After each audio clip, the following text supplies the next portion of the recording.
नायब शैडी जी की सरकार से अपना समर्थन वापस लिया। आज हरियाणा प्रदेश की सरकार की मेजॉरिटी लेकर 2 महीने पहले आई थी, उससे कम नैतिकता के आधार पर मुख्यमंत्री को या तो अपना बहुमत पेश करना चाहिए या इस्तीफा देना चाहिए। और वहीं दूसरी ओर पर हम आग्रह भी करेंगे और लिखित में भी महामहिम से आग्रह करेंगे कि इस गवर्नमेंट को दोबारा, क्योंकि 3 विधायकों ने लिखित तौर पर अपना इस्तीफा राज्यपाल को भेजा है। राज्यपाल भी सरकार को मेजॉरिटी प्रूव करने की डायरेक्शन दे, क्योंकि आज 2 विधायकों ने विधानसभा की मेंबरशिप से इस्तीफा दिया। 88 MLA आज हरियाणा विधानसभा 3 गवर्नमेंट से समर्थन वापस कर चुके। 2 वो विधायक थे जो उस समय गवर्नमेंट के पास उनके समर्थन में। 5 विधायकों का कम होना सरकार के समर्थन से ये प्रूव कर देता है कि आज सिंपल मेजॉरिटी के आंकड़े से सरकार बाहर है। मैं तो आज यही मांग करता हूं कि मुख्यमंत्री नैतिकता के आधार पर अपना इस्तीफा देने का काम करे। मैं कल मुख्यमंत्री का बयान किसी चैनल पे देख रहा था, जहां वो हंस कर ये कह रहे थे कि ये आज वहां कुछ लेने गए हैं, यहाँ कुछ लेके 4.5 साल बैठे थे, इसके बारे में भी वो बताने का काम। और मैं एक चीज कहना चाहूँगा, हम जब तक सरकार के साथ तो इस तरह के हालात नहीं मिले जहाँ मनोहर लाल जी और मुझे इस तरह की कोई घटनाक्रम देखने को मिली हो कि किसी ने समर्थन विड्रॉ किया। आज उन लोगों का कांग्रेस के साथ जाना ये दिखता है कि भारतीय जनता पार्टी किस तरीके से कमजोर है। जो 11 कमल खिलाने की बात करते हैं वो आज कितने कमजोर है। और वहीं दूसरी ओर पर नेता विपक्ष ने कल तीनों को समर्थन के साथ एक प्रेस कॉन्फ्रेंस की। मैं उनको भी कहना चाहूँगा कि आज जो गणित बनता है, उस गणित के अंदर जब अल्पसंख्यक में सरकार है, अगर कदम उठाया जाए कि इस सरकार को ड्यूरिंग इलेक्शंस घेरा जाए, तो हम इस पर पूरी तौर पर विचार करेंगे कि बाहर से इस सरकार को घेरने के लिए उनका समर्थन करें। अब ये कांग्रेस को सोचना पड़ेगा कि क्या भारतीय जनता पार्टी जो आज सरकार सत्ता में है, इसको घेरने के लिए वो कोई कदम उठाने का काम करें।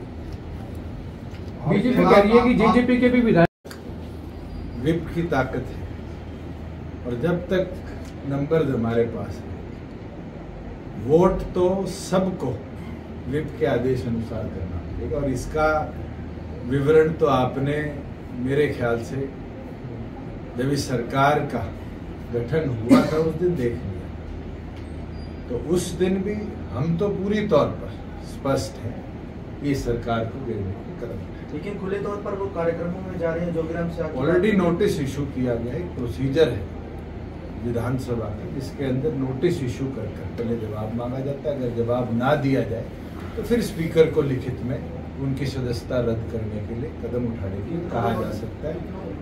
3 विधायकों को इशू किया गया है और तीनों ने अभी तक कोई रिटर्न रिप्लाई नहीं किया। उनकी विजुअल्स भी हैं, उनकी पिक्चर्स भी हैं, उनके पोस्टर्स भी हैं, और जो उचित कार्रवाई जननायक जनता पार्टी ने करनी है आने वाले दिनों में बिफोर पोलिंग हम अपनी ओर से करेंगे। क्या ऐसा कोई अंदेशा है कि कोई डिफेक्शन हो सकता है, करवा सकती है बीजेपी आपकी पार्टी? अगर कोई इस्तीफा देता है तो उसके ऊपर है। पार्टी विरोधी गतिविधि का रिकॉर्ड आज हमारे पास है, और पार्टी विरोधी गतिविधि के अंदर जिसने भाग लिया है उसके विरुद्ध एक कानून है, और उस कानून के तहत हम जल्दी स्पीकर को भी मिलेंगे और उनसे आग्रह करेंगे कि कौन कौन से विधायक हैं ये 3? आप वो हम पे छोड़ दें।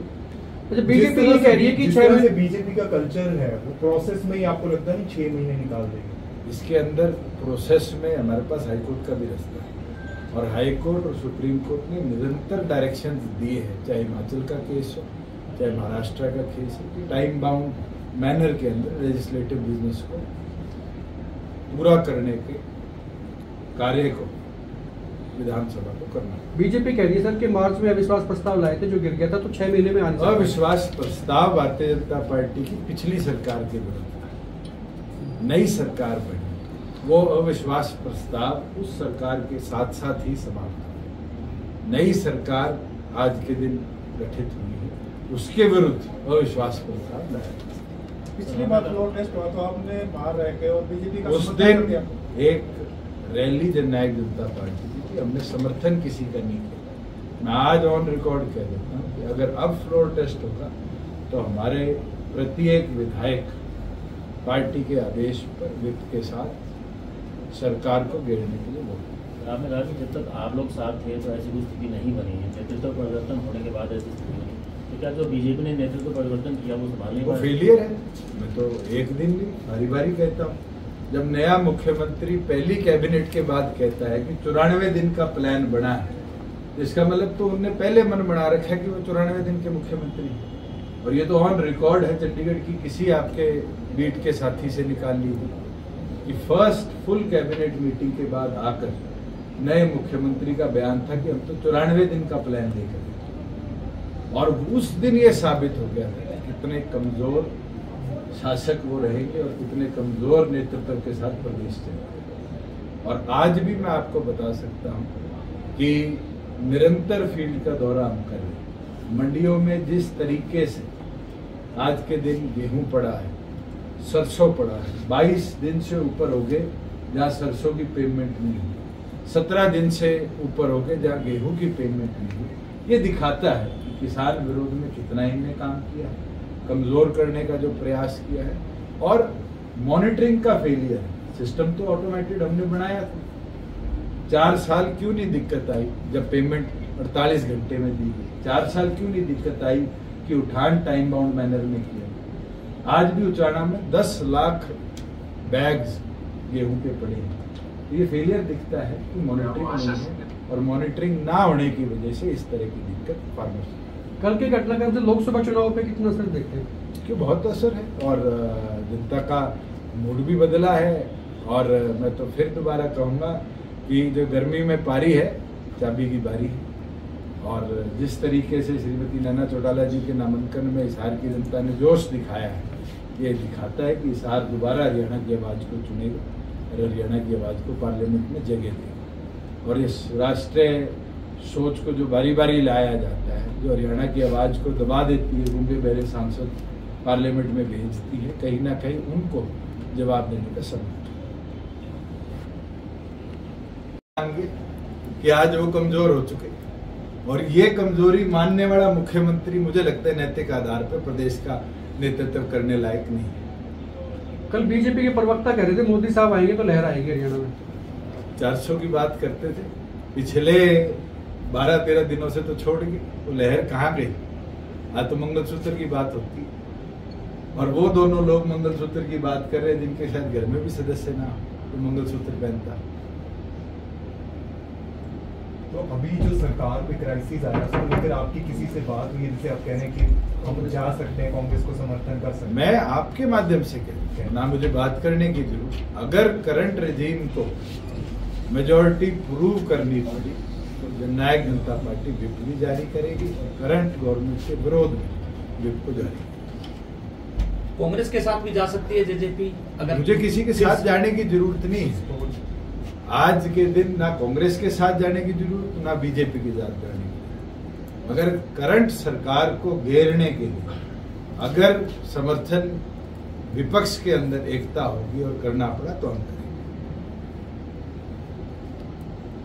उधर है, जिस दिन विप होगा 10 के 10 लाइन में खड़े दिखाऊंगा। शायद प्रेस के साथियों ने बड़े अच्छे तरीके से 13 तारीख को विधानसभा में देखा कि जैसे ही चर्चा शुरू हुई तो जेलर का आदेश आया, और जेलर के आदेश में 5 के 5 बाहर थे, नहीं थे तो बताओ। और पूरी वोटिंग तक पार्टी के आदेश को फॉलो किया। अगर आप पार्टी के सिंबल पर जीते हो तो पार्टी के आदेश का नेतृत्व आपको पूरा करना है। राजनीति में अगर आपको पार्टी छोड़नी है तो आप इस्तीफा दे सकते हैं, इस्तीफा देकर विधायक पद से इस्तीफा दीजिए और अपनी पार्टी की अपनी जो नई सोच की गतिविधि जनता देखती है, कौन किसके मत पे जीता और कौन किसके मत से चला और आज वो कहीं और अपनी इच्छा जाहिर करते, जनता उन लोगों को समझती है। मेरा तो इतना बोलना जरूरी है कि जब तक इस विधानसभा का टेन्योर है अक्टूबर 28 तक हरियाणा प्रदेश में अगर कोई विधायक जननायक जनता पार्टी के सिंबल पे जीता है, विधानसभा की प्रक्रिया के अंदर उसको पार्टी का वेट फॉलो करना।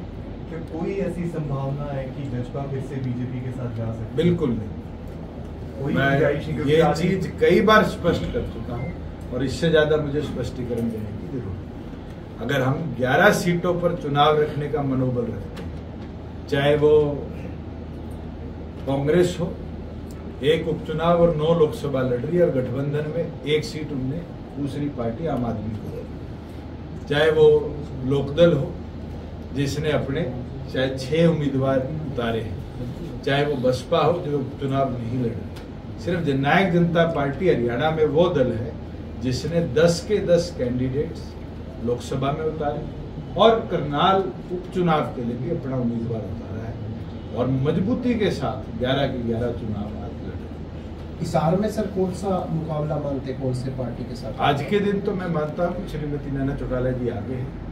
आज जो परिस्थिति बन रही है, महिलाओं का जो समर्थन उनको मिल रहा है, महिला शक्ति जो पंचायती राज के तौर पर हमने बढ़ाई है, विकसित करी है, राशन डिपो देकर उनको रोजगार के अवसर दिए हैं, बढ़ चढ़कर महिलाओं का नेतृत्व श्रीमती नैना चौटाला जी के साथ आ रहा है और वही हिसार की परिवर्तन के अंदर अपनी ताकत बनेगा। और आने वाले दिनों में आप देखेंगे आज के दिन 8,37,000 महिला वोटर्स शायद हिसार के अंदर, और उनका नेतृत्व और हरियाणा की आवाज बनकर पार्लियामेंट में जाकर, जैसे 14 से 19 तक मुझे नेतृत्व मिला था, हिसार चुनेगा और मजबूती के साथ नैना चौटाला जी को अपना सांसद। वीरेंद्र सिंह कांग्रेस में चले गए, कांग्रेस में जाके फिर रूस गए वो कांग्रेसियों से। ये कोई घटनाक्रम आज का नहीं है, ये घटनाक्रम कई बार हुआ है। कांग्रेस आई, कांग्रेस, बीजेपी, कांग्रेस और अब फिर रूस से बैठे।